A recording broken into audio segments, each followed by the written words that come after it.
Je vais dire un truc qui va peut-être choquer plusieurs d'entre vous, mais c'est votre avancée en Amérique du Nord et votre destinée qui m'intéresse. Jeunes gens, écoute-moi très bien. Écoute-moi.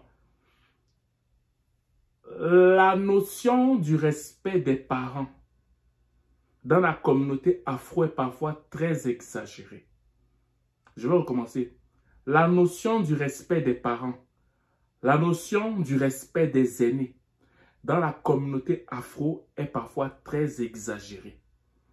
Je le dis pourquoi? Parce que des fois, c'est au dépend de notre avenir. C'est le genre que tu vas voir quelqu'un qui est un aîné, qui est un père, qui est une mère, qui est un oncle, qui est une tante, qui va te donner des conseils en fonction de sa réalité à l'époque où il avait ton âge et non à l'époque dans laquelle on se retrouve maintenant. Et tu vas rencontrer ça beaucoup dans la communauté afro-caribéenne. Beaucoup de nos pères, beaucoup de nos mères au Canada sont stickés, comme on dit au Québec, dans le temps. Ça veut dire quoi? Ça veut dire que ce soit... moi, je vois ça beaucoup dans la communauté haïtienne aussi. C'est le genre que beaucoup de nos parents haïtiens, par exemple, sont toujours en Haïti. C'est comme si le Canada est une passerelle, mais leur esprit, leur âme se retrouve toujours en Haïti.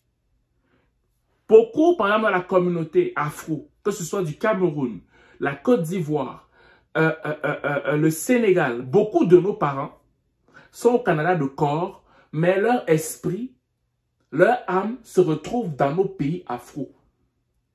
Beaucoup de nos parents qui viennent de la Guadeloupe, de la Martinique et tout, leur référence en matière d'action en société, la grande majeure partie de nos parents là, leur esprit et leur âme se retrouvent encore dans ces pays d'exil. Un parent qui est bloqué dans le temps et qui ne suit pas l'évolution du monde de la société, afin de te donner un conseil là-dessus, il ne faut pas le suivre. Écoute-moi très bien. Si tu vas le suivre, tu vas te perdre. Parce que lui, il va te donner des conseils selon les réalités qu'il connaît, n'appartenant même pas au continent nord-américain. Pourquoi? Parce qu'il est toujours dans la nostalgie. Pourquoi? Parce qu'il est toujours dans l'euphorie. Mais un parent qui est même pauvre, qui n'a rien, mais qui suit l'actualité, qui est au courant des choses qui se passent dans le monde, qui est à la brèche de ce qui se fait, de ce qui se décide et qui te donne un conseil, écoute-le religieusement. Parce que nos parents qui peuvent même avoir réussi dans la vie, mais dont leur âme, leur esprit sont toujours dans nos pays et qui ne prennent même pas en considération ce qui se fait ici, sont des parents que ce n'est pas par mauvaise foi qu'il va te donner des mauvais conseils, mais c'est parce qu'il va toujours essayer de diaboliser ici. Ah, mais nous ici, là, le Canada ne fonctionne pas comme ça. Franchement, je ne comprends pas ce pays. Franchement, l'Amérique du Nord ici, là, vraiment, mais chez nous en Haïti, chez nous au Cameroun, chez nous en Côte d'Ivoire, chez nous comme ci, chez nous comme ça. Et après, il va te donner des conseils en se basant sur ce qui marchait avant, alors que ce n'est plus le cas maintenant. Alors que ce n'est plus le cas maintenant.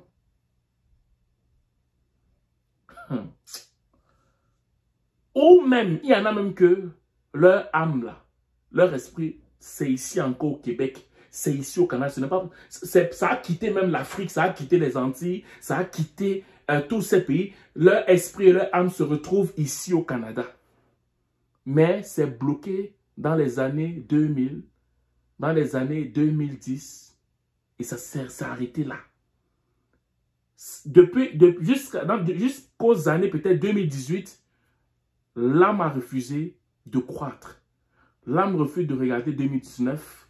L'âme refuse de regarder 2020. Parce que si le parent regarde ça, ça va le confronter et il refuse sciemment de regarder ça. Il préfère s'éteindre à partir de l'année 2018 parce qu'il sait que s'il regarde au-delà de 2018, je vais dire personnellement, il risque de ressentir en lui un échec parce qu'il ne peut plus suivre le rythme de la façon dont le monde s'en va. Mais il a un enfant à conseiller. Il ne peut pas donner les conseils à son enfant à partir, je veux dire, à partir de 2018 ou bien à la fin de 2018. 2018 en descendant. Parce que ce n'est plus d'actualité. Ce n'est plus d'actualité. Je prends un exemple banal. Imagine-toi un parent, par exemple, c'est un exemple, ce n'est pas forcément la vérité, qui a toujours su que pour faire de l'argent, il faut investir dans l'immobilier. Je prends un exemple comme ça. Je prends un exemple, ce n'est pas le cas. Bon, imagine-toi maintenant que en 2025, ce n'est plus ça qui marche. Mais ton père te dit toujours, c'est l'immobilier, c'est la santé, c'est la santé. Ça a toujours marché depuis 2018, ça a toujours marché depuis 2015, ça a toujours marché depuis 2010. Mais il ne veut plus regarder après 2018. Et que tu commences à voir que, non, mon père a toujours dit, ma mère a toujours dit, mais les réalités de 2025, tellement ton papa t'a donné des conseils avant 2018 que tu es voilé dans ta vision, tu ne peux plus regarder au-delà. Parce que ton standard est ton père et ta mère, et toi, tu ne peux plus faire tes propres recherches parce que tes parents ne mentent pas. Ils ne peuvent pas te mentir. Tous les conseils qu'ils donnent, c'est seulement pour ton bien. Je ne dis pas que c'est faux, mais je te dis juste que toi, tu es responsable de ton destin. Écoute-moi, tu es responsable, toi qui m'écoutes là, oui, tu es responsable de ton destin. Ce n'est pas ton père qui est responsable de ton destin, ce n'est pas ta mère qui est responsable de ton destin, ce n'est pas ta femme qui est responsable de ton destin, ce n'est pas ton enfant, c'est toi qui es responsable de ton destin. Ce n'est pas tes parents. Sortez un peu de cette mentalité-là que, ah, c'est mon père quand même, non, il ne peut pas mentir. C'est ma mère quand même, non, elle ne peut pas mentir. Je ne peux pas quand même, non, c'est quand même mes parents, non, c'est quand même mes... Il faut sortir des bêtises là. Et on ne peut pas en vouloir à nos parents. Ils ont déjà fait leur vie. Maintenant, c'est à toi de te mettre à jour par rapport à ce qui se fait. Quitte à innover dans l'immobilier, comme il te parlait souvent, quitte à innover dans la santé, comme il te parlait souvent avant 2018, mais selon les réalités de 2025. Donc, cette vidéo, c'est bon pour te dire quoi?